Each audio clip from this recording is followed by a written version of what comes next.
Hola, we are Kendra and Tazkia, and today we would like to present to you one of Portugal's renowned regal painters. Portuguese painting first came to prominence in the 15th century. In 1428, when John van Eyck visited Portugal for the marriage of King John's the first daughter, Isabella of Portugal, to Philip the Good, the Duke of Burgundy.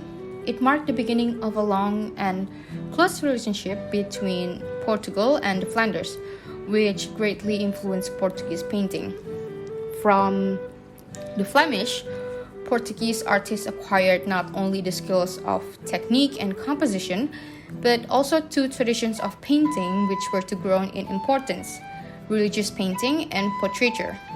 And as one of the pioneers during the Age of Discoveries, Portugal flourished in the 15th until 17th centuries by voyaging to different continents and resulting in Portuguese arts and literature flourishing in the most brilliant way. And in the 15th and 16th centuries, just like some other European countries, Portugal was experiencing its Renaissance era.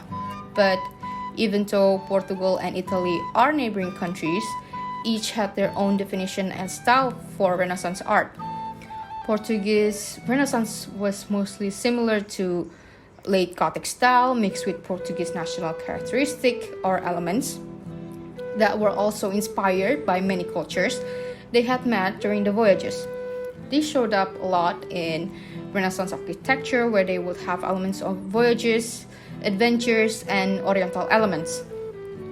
As for paintings, like previously mentioned, the Portuguese paintings are famously known for being religious, and it's the same case for the Renaissance era.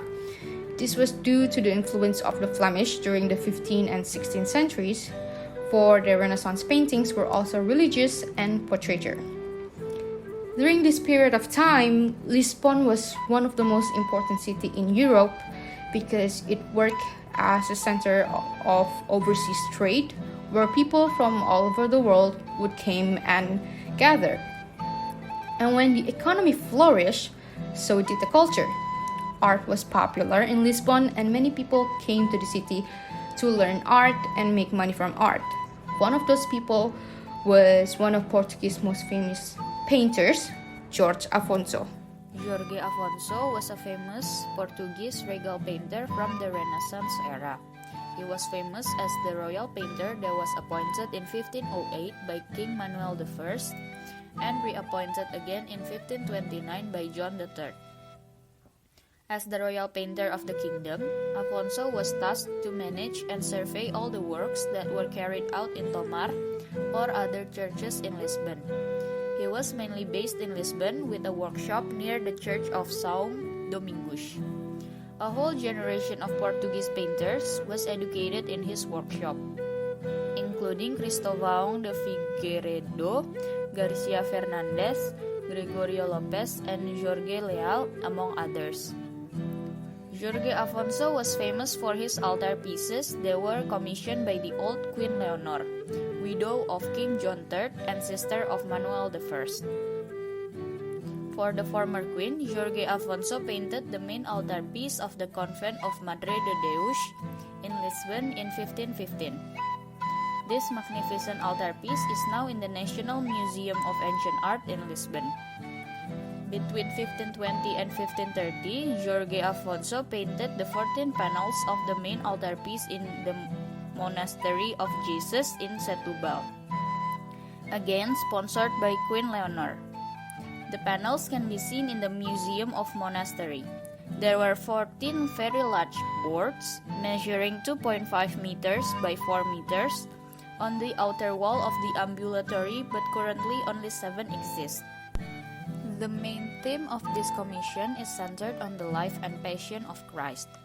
The remaining boards that exist to this day are the Ascension of Christ, the Entrance to Jerusalem, Christ and the Centurion, Resurrection of Lazarus, Resurrection of Christ, Baptism of Christ, and the last one, Pentecost. Jorge Afonso Workshop is also linked to the painting decoration of the walls of the round church of the Convent of Christ in Tomar, which was executed in the 1530s. That would be all from us. Hope you find Jorge Afonso as amusing and captivating as we do. Muito obrigada.